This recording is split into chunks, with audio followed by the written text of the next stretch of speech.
Welcome to World at Work TV. I'm Allison Avalos, and I'm joined today by Paul Barton, author of Maximizing Internal Communication, Strategies to Turn Heads, Win Hearts, Engage Employees, and Get Results.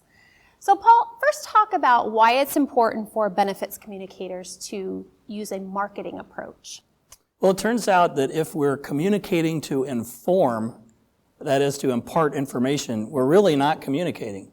Communication is really about changing attitudes, changing beliefs, changing perceptions. It's about inspiring employees. And we can do that best with a marketing approach because marketing helps shape perceptions. You talk about winning hearts, not just winning minds. Talk a little bit about that and why it's important.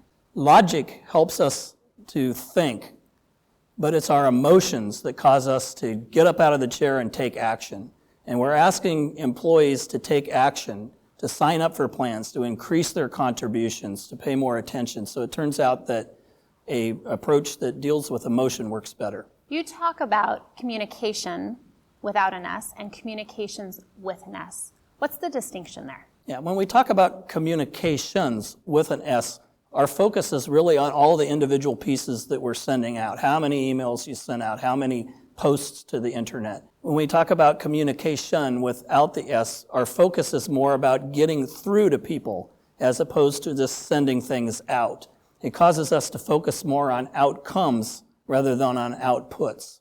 So do benefits communicators have more success in trying to change these behaviors of employees when they focus on communication versus that package of communications, or is it a dual effort? Yeah, well, you want to start with the strategy and then the tactics will follow.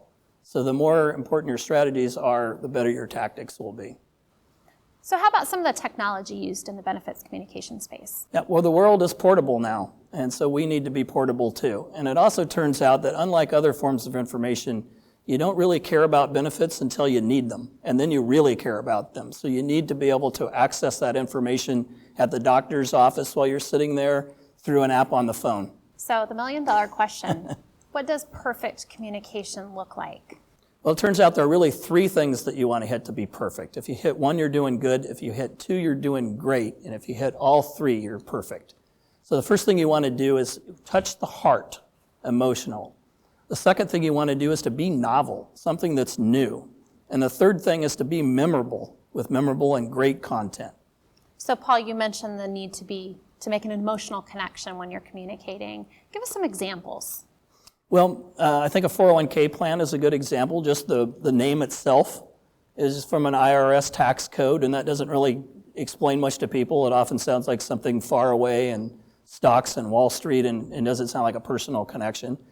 And we get caught up in plan design, and it's easy to talk about compounding interest and so forth. And those are all good things to talk about, to inform people, but to really drive them to action, we need to hit to the emotional side. So for one thing, we can rename them and call them things like savings plans that speak more to the person rather than these abstract numbers. And we can really talk about, instead of just the numbers, we can go a step further and talk about how it provides safety and security for you, the employee, and your family for the future. And then you're starting to speak to the heart. And when you speak to the heart, people will listen with their hearts.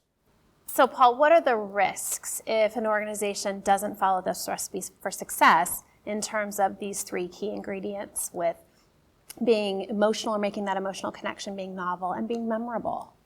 Well, your communications won't be as effective as they otherwise could. In this day and age, we're just bombarded with information. Before we even get to work, we must see a million messages. So you run the risk of just being tuned out. Thanks, Paul.